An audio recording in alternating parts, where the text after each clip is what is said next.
Merci d'être avec nous. Nous entrons dans une ère nouvelle. Nous continuons ce soir cette émission spéciale après l'allocution solennelle grave dans le ton du président de la République Emmanuel Macron qui parle de la menace russe qui se rapproche de nos frontières. La Russie, dit-il, ne s'arrêtera pas à l'Ukraine, elle continuera.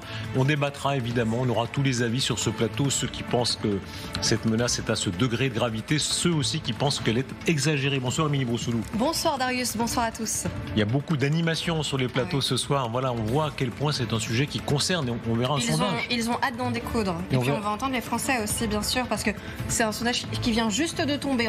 Je crois que vous n'avez même pas encore les réponses. Non, j'attends aux questions. tout de vous. Moi, je les ai eues et je peux vous assurer que c'est très intéressant ce que pensent les Français de cette guerre en Ukraine.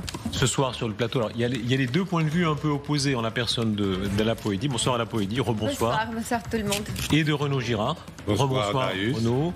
Le commandant Girnov est là. Bonsoir. Merci beaucoup à vous. Dans une tenue, vous disiez tout à l'heure avant l'antenne, vous êtes mis un peu en Zelensky. Zelensky, ouais. Voilà. Par solidarité. Commandant Girnov qui jamais, je ne sais pas si vous avez remarqué, vous connaissez la plaisanterie récurrente, il a des noms secrets. Il avait des noms secrets et on n'a jamais réussi à lui arracher. Il ne veut pas nous donner ses petits noms. Non. Malgré les on va l'avoir à l'usure. Ouais. Non. C'est mal connaître Darius que de croire qu'il va vous lâcher. Je le réserve pour mes livres. Le colonel Goya, merci beaucoup colonel d'être là. Merci. Pas de nom secret, Et pas de nom secret je suis désolé. Quand vous étiez combattant, on vous appelait comment? Non, j'ai eu des indicatifs, rouge 2, machin, mais jamais de nom secret. Il paraît qu'au GRU, on balançait les traîtres dans l'endroit où on brûlait les papiers. Là. C'est vrai ou c'est faux? C'est un mythe. En fait, c'est un roman qui a été écrit par un certain Suvorov. C'est un nom d'écrivain qui commence ce roman, justement, le traître qui on le balance brûlé vif. Ouais. En fait, en tout cas, ce monde de la guerre froide, il est en train de revenir. Elisabeth Shepard-Selam, merci beaucoup d'être là. Et Guillaume Roquette qui est resté avec nous. Ce monde de la guerre froide, il est en train de revenir. Il y a un côté retour aux années de la guerre froide qui nous a tant menacés. Écoutez la déclaration la plus forte du président ce soir. Au-delà de l'Ukraine, la menace russe est là et touche les pays d'Europe. Nous touche. La Russie a déjà fait du conflit ukrainien un conflit mondial. Elle a mobilisé sur notre continent des soldats nord-coréens, des équipements iraniens, tout en aidant ces pays à s'armer davantage. Au fond, elle teste nos limites. Elle le fait dans les airs, en mer, dans l'espace et derrière nos écrans. La Russie est devenue, au moment où je vous parle et pour les années à venir, une menace pour la France et pour l'Europe. Première réaction, il se passe vraiment quelque chose. Quand il dit, on entendra d'autres déclarations, quand il dit la patrie a besoin de vous, ce ton, il y a deux façons de l'interpréter ce soir. On entendait un Louis Alliot RN disant c'est trop emphatique, versus ceux qui disent non, c'est l'heure vraiment que nous vivons. Votre avis à tous, comment vous l'avez ressenti comme ça, tripalement, immédiatement, Girnov? Il a prononcé un très beau discours. Moi, j'attends maintenant les actes parce qu'on connaît très bien la capacité de M. Macron de prononcer les discours extraordinaires. Mais le ton, est-ce qu'il est juste de mettre à ce niveau-là de gravité? Le ton était vrai parce qu'en fait, vous savez, j'ai entendu Renaud Girard tout à l'heure dire vous faites du complotisme. En fait, moi, je viens du KGB. Ça veut dire que je viens de l'unité qui luttait contre les ennemis impérialistes. La France a toujours été considérée par l'Union soviétique et par la Russie comme ennemie. On avait des buts, on avait des plans de lutte contre la France, les plans secrets. Et donc, en fait, c'est pas du complotisme parce qu'on est des comploteurs. En fait, on n'est pas des complotistes, on est des comploteurs. On était 200 000 personnes à comploter contre les États-Unis, contre la France, contre l'Angleterre, contre la Chine, en fait, contre tous les gens, toutes les puissances qui étaient face à nous. Donc, c'est très sérieux, en fait. Et à la limite, je suis ravi qu'enfin, on commence à réaliser que Poutine nous mène la guerre. Réaction de chacun, assez rapidement. Oui. Allez. Michel Goya, c'était important de le dire aussi clairement ce soir face aux Français? Oui, c'est important. Alors le ton était, je pense, c'était juste. Il s'agit de mobiliser les esprits quand même face à une menace. Donc la menace est très claire, mais il y a deux aspects quand même dans le discours. L'autre aspect, c'est une autre forme de menace, d'une certaine façon, c'est le défaut américain, pour lequel il n'a peut-être pas assez insisté parce qu'il voulait peut-être encore préserver un certain nombre de choses, mais c'est en réalité là la vraie nouveauté. Moi, je pense que le ton était bon. Je rejoins Michel Goya en disant que je pense qu'il est peut-être, pour des raisons politiques certainement, mais n'a pas assez insisté sur le grand changement de la guerre froide, c'est-à-dire aussi éventuellement une menace américaine, ou en tout cas la menace de l'absence américaine en Europe. Moi, je pense que le ton était bon. Aujourd'hui, la Russie, c'est notre ami. Que ça soit l'ennemi, désolé, merci Sergueï, notre ennemi, que ça soit pour des raisons militaires ou aussi par toute la zone grise qui cible la France depuis un moment, que ça soit les cercueils sur la Tour Eiffel, que ça soit en ligne, que ça soit toutes les ingérences. Aujourd'hui... Mais on est en guerre ou pas, pardon. C'est une anecdote. Non, mais non, on est d'accord, mais... Il y a des choses beaucoup plus... on est d'accord. Mais pardon. Là, l'échange que vous avez à l'instant est révélateur. Vous nous parlez de quelque chose et vous dites c'est une anecdote. Est-ce qu'on est en guerre ou pas? Parce que si c'est une anecdote, c'est pas la guerre. Alors, on est en guerre ou pas? Comment vous ressentez? Moi, je dis non. Non, vous dites non. Guillaume Roquette. Non, nous ne sommes pas en guerre contre la Russie. La Russie est une menace, dit le président de la République, et il a raison, mais ce n'est pas une menace militaire. Et d'ailleurs, nous n'avons pas voulu entrer en guerre avec la Russie. C'est la raison pour laquelle, en plus, les Ukrainiens ne nous l'ont pas demandé, mais nous n'avons pas envoyé de troupes en Ukraine, ni envoyé nos propres avions, parce qu'il y a un conflit régional qui est dramatique pour les Ukrainiens, parce que la pression russe est terrible et l'appui américain vient à manquer, mais il n'y a pas une sorte d'embrasement général avec la nécessité de se retrouver bloc contre bloc. Aujourd'hui, ce n'est pas ça la réalité. Aujourd'hui, complètement en guerre déjà, et c'est le problème justement de la société française qui ne le voit pas. Et je pense que le président de la République, il avait vraiment raison de parler ce soir, d'avoir ce ton solennel pour dire voilà, il faut se réveiller, regardez, nous sommes en danger. Parce que le danger, c'est pas vraiment quand ça brûle la maison. Hein. Il faut prévoir cet incendie peut-être. Et le fait que aujourd'hui la France est en guerre, c'est même pas les Français qui l'ont demandé. On ne demande pas la guerre, mais c'est les Russes qui ont déclaré la guerre. Ils ont continué. Voilà. Il y a et Lavrov qui dit sans arrêt que nous allons attaquer, nous allons détruire cette Europe. Il y a le porte-parole de Kremlin, le porte-parole de président de la Russie qui nous dit nous sommes en guerre contre l'Occident. Qu'est-ce qu'il vous faut encore comme la déclaration de guerre? René Girard, quand vous entendez Emmanuel Macron dire très clairement que la Russie est devenue une menace pour la France, est-ce que vous trouvez qu'il met de l'huile sur le feu? Non, il ne met pas de l'huile sur le feu, parce que son analyse est bonne. Peut-être que le ton est un peu trop sérieux, c'est-à-dire la France a besoin de vous, comme, vous savez, cette figure américaine avec le chapeau qui disait « we need you », etc. Parce que qu'est-ce qu'il va dire quand vraiment on aura besoin de tous aller prendre un fusil? Mais sinon, son analyse est bonne. C'est-à-dire le fait qu'aujourd'hui, la Russie a une armée d'1 500 000 personnes, elle a attaqué un pays qui ne la menaçait pas, l'Ukraine ne menaçait pas la Russie. On a des craintes qu'elle puisse s'en prendre effectivement à la Moldavie, peut-être même aux pays baltes qui sont nos alliés. Et donc oui, et en plus les Américains nous lâchent. Alors effectivement, il faut, là il a raison, son analyse est bonne, il aurait pu le dire il y a un an, mais il prend l'occasion du lâchage américain, c'est très bien, pour dire il faut un réarmement matériel, industriel, militaire et moral et civique. Parlons-en. On ouvrira tout à l'heure le débat. Qu'est-ce qui fait qu'on a changé de ton? On va dans quelques instants aussi entendre une archive fascinante, c'est le général Yakovlev qui, il y a 2 ans, disait exactement le contraire. Il disait l'armée russe fait pitié.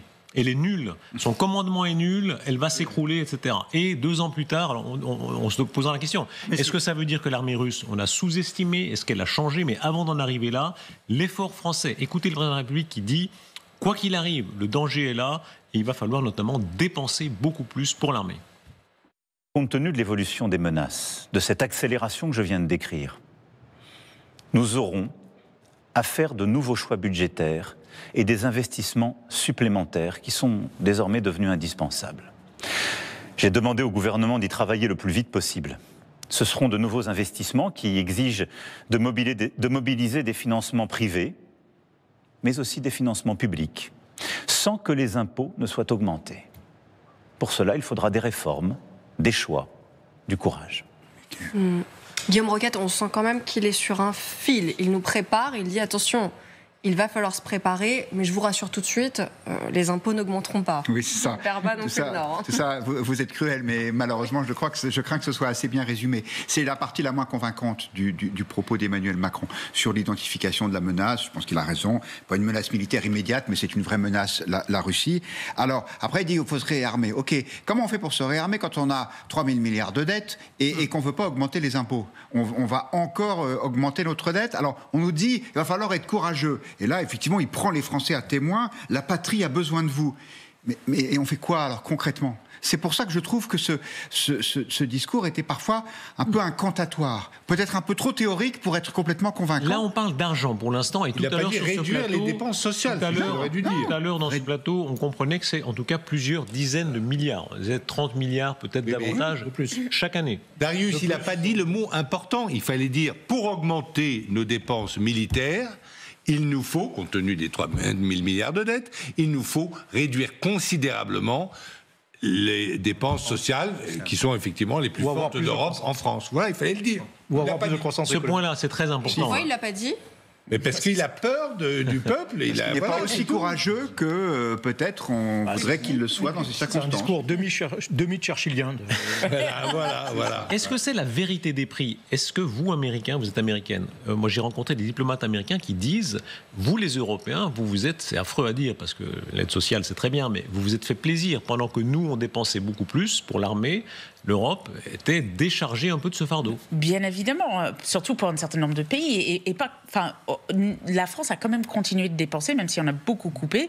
D'autres pays, comme nos voisins, ont beaucoup plus sont plus dépendants des Américains.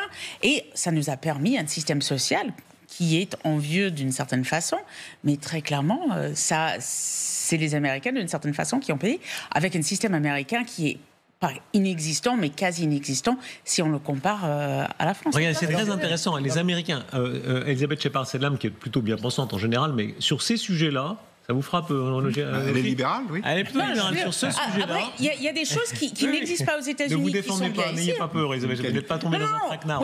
Moi, je suis très claire. Je pense que sur certains points, en France, on va trop loin. Ça, c'est sûr. Trop loin dans le social. Dans le social, y compris sur ce débat sur la retraite, notamment, je suis toujours choquée par le fait que les Français veulent bosser de moins en moins et qu'aux États-Unis, mais aussi surtout chez nos voisins, on bosse quand même à 65, 67 ans.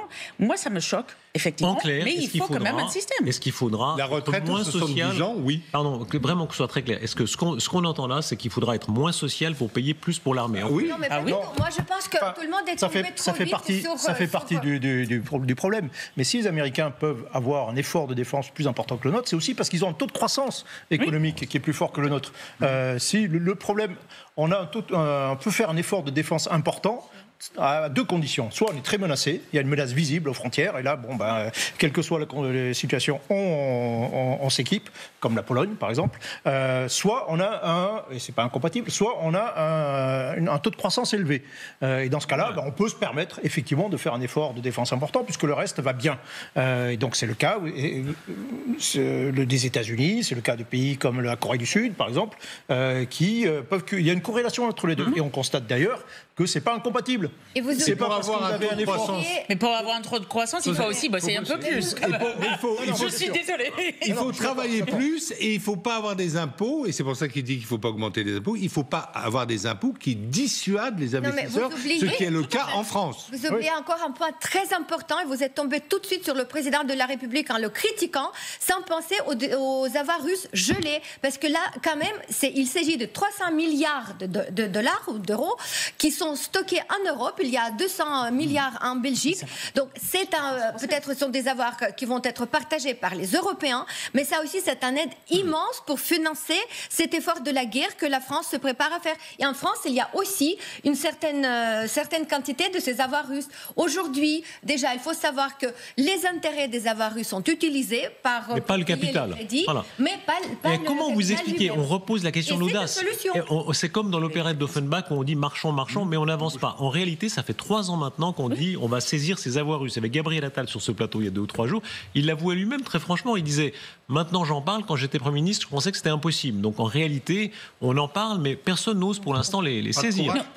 Pas de courage Et je ne pense pas que ça va être pour utiliser pour notre défense à nous. Ça va peut-être être utilisé pour aider l'Ukraine, ce qui est une bonne chose. Mais pour ce que dont le président parle aujourd'hui, c'est notre défense en tant que Français. Regardez et ça, je ne pense pas que ça va être les Regardez cette courbe, elle dit tout, parce que c'est la courbe. D'ailleurs, le président de la République l'a prise, mais la fin de la courbe. Si on la fait remonter à 53, le hasard fait que c'est aujourd'hui la mort de Staline, 5 mars 53.